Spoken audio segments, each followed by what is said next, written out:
round-trip healing journey to our past by Aion Farvahar. The cave you fear to enter holds the treasure you seek. Campbell. Hi, this is Aion Farvahar. I'm glad you're here. If it's your first time here, this channel is about self-realization and honoring life's purpose and meaning. If you're interested in these topics, please subscribe and hit the notification bell to stay connected.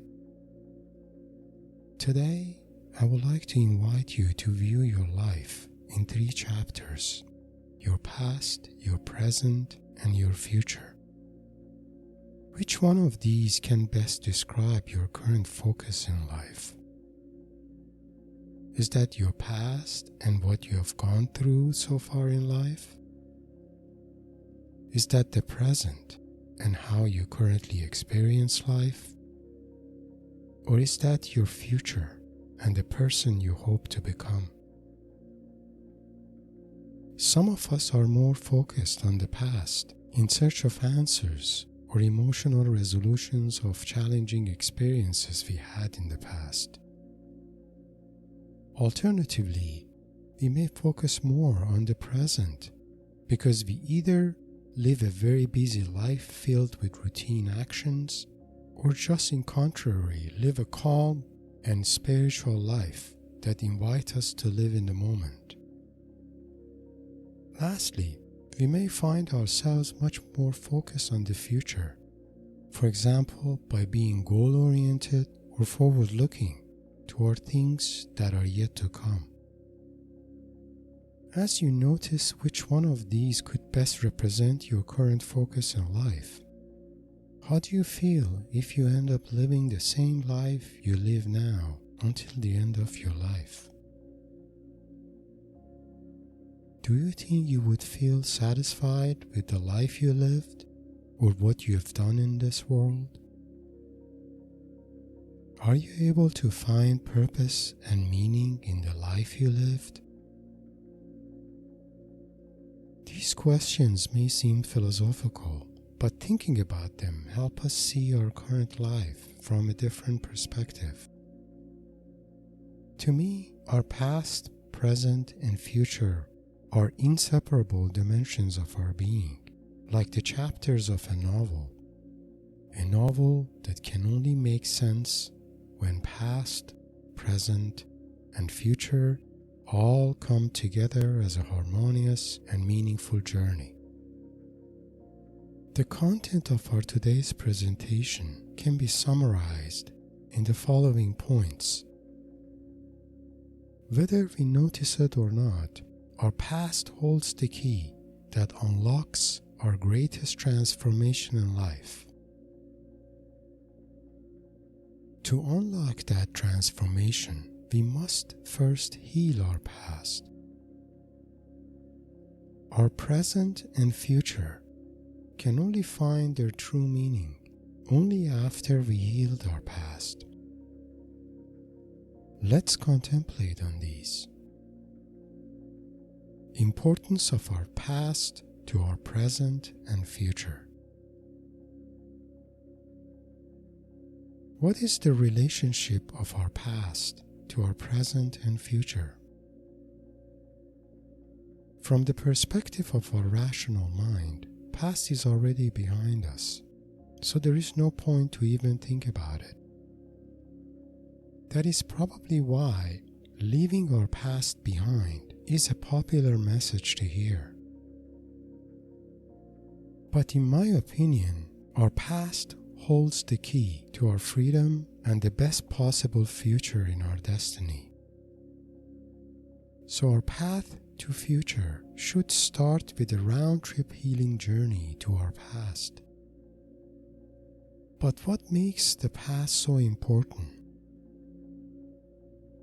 Our past is important because it reflects how we have become the person we are today.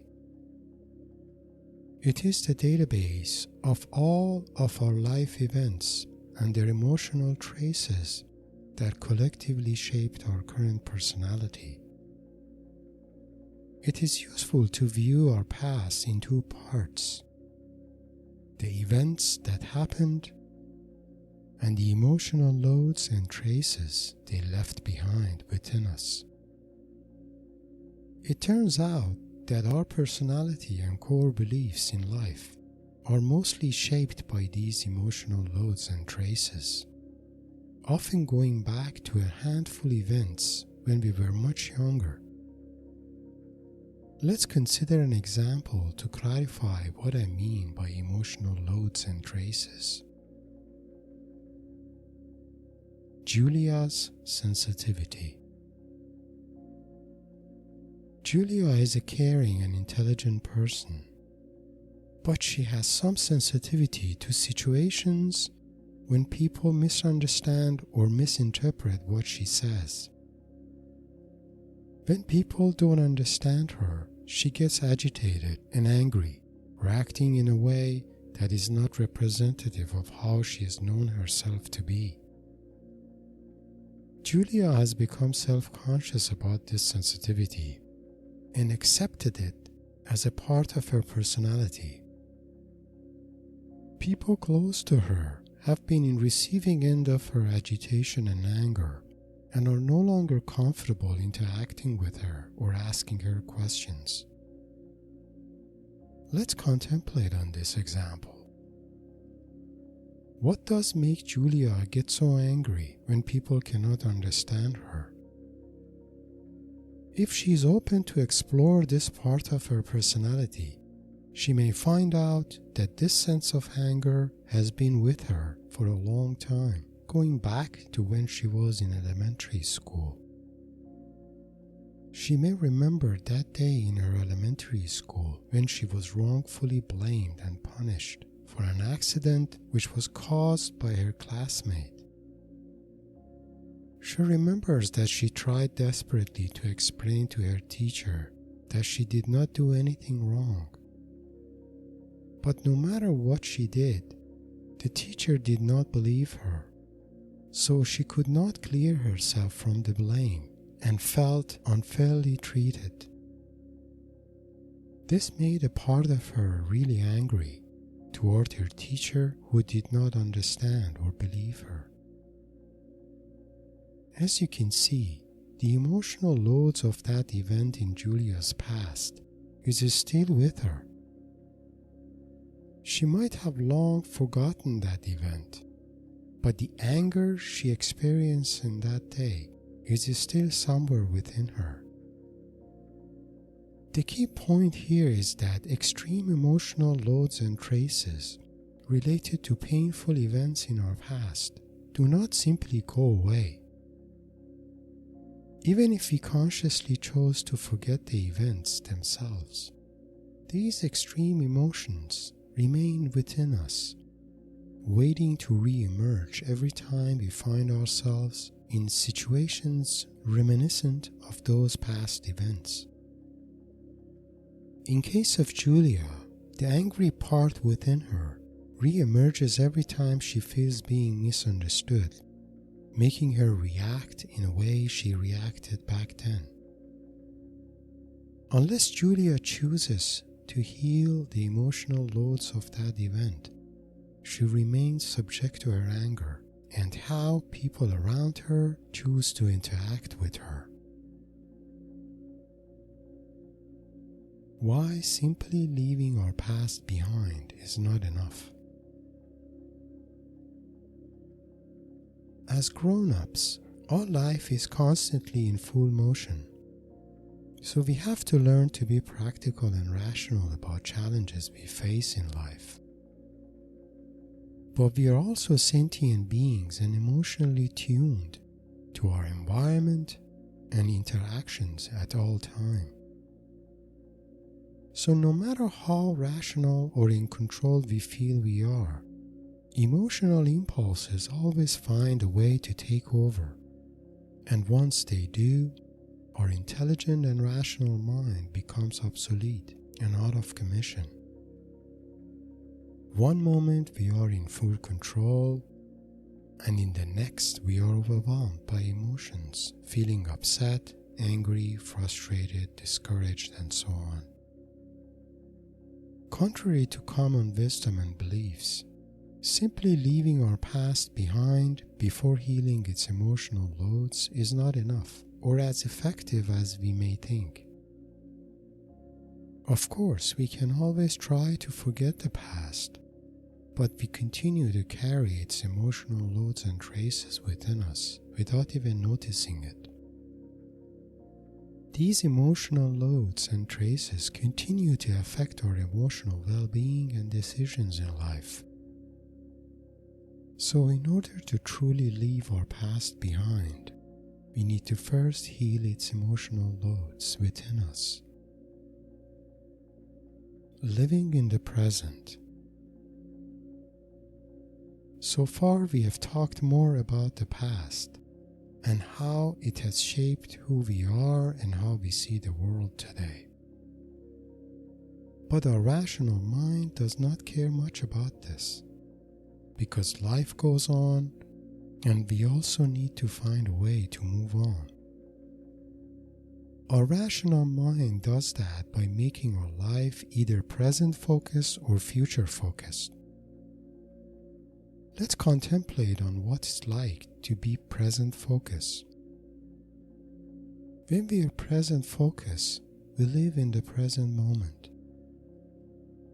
We don't really need to think about what happened in the past. We don't need to worry about the future either. And above all, we don't need to plan or wait for the experience of joy or gratification. So everything we need happens in the present time.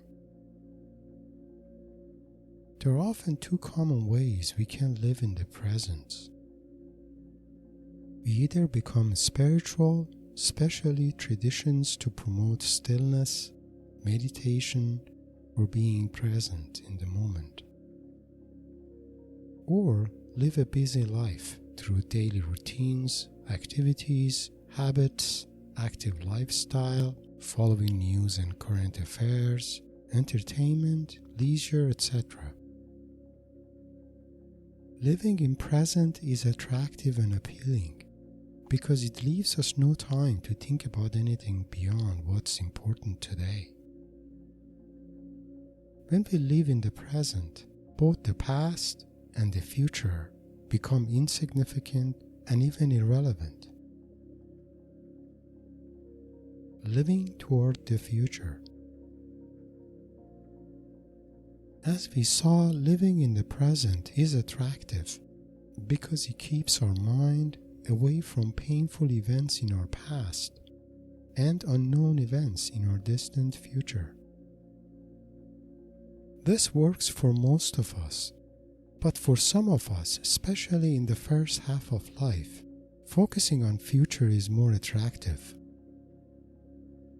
When we are focused on future, we don't need to think about what happened in the past. We don't need to worry about or judge our life circumstances we are in now. Above all, we don't need to fear dullness or nihilism because the meaning of our life lies in the future. Living toward the future brings hope and opportunity, especially when we are younger and hopeful about what we could achieve in life.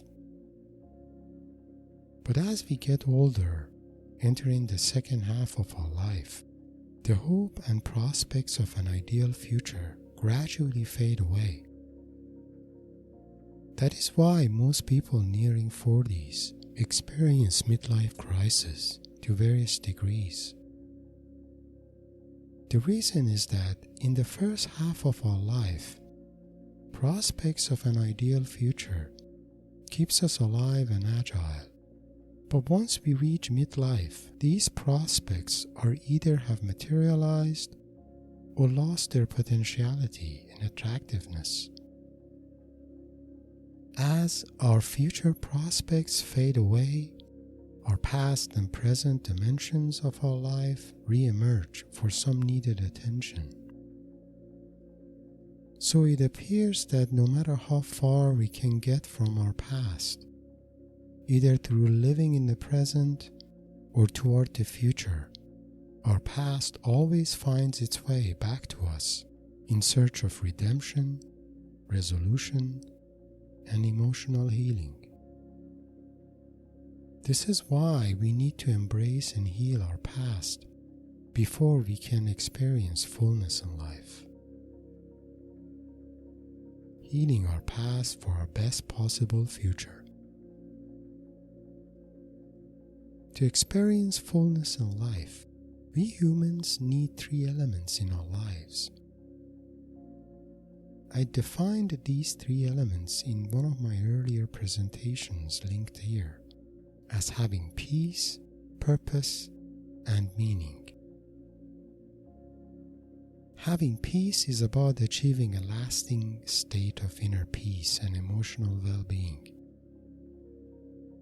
Having purpose is about having a sense of purpose and direction and what we are here to do in life.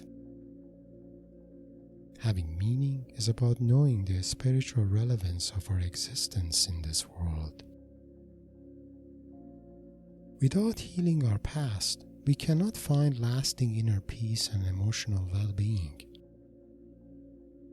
We will be constantly tossed around and affected by our environment and people around us.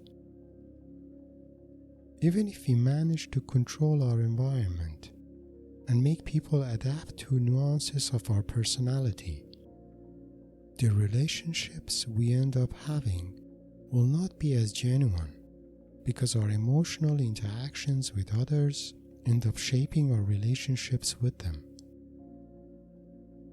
Moreover, without peace and emotional well-being, we may not have enough clarity of mind to find the true purpose and meaning of our lives.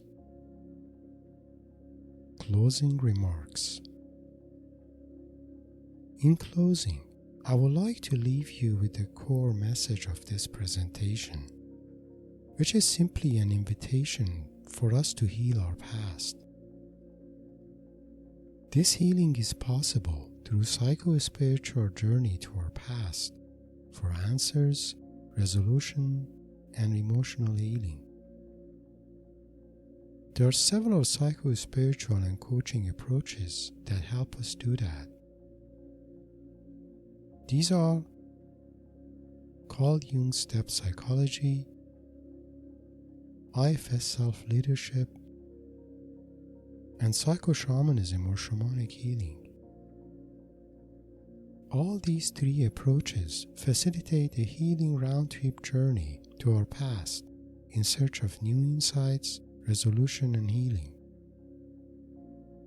No matter how spiritual or connected we may be, or how goal-oriented or future-focused we are, it is ultimately the level of our emotional well-being that drives and dictates the course of our life. The emotional well-being that only depends on whether or not we choose to heal our past. Only through this healing we can unlock the greatest transformations in our personality toward the best possible future in our destiny. If you have found this presentation interesting, please like and share it with your like-minded friends. Also, please subscribe to my channel, hit the notification bell, and share your thoughts and comments so I feel encouraged to create similar contents in the future. Blessings.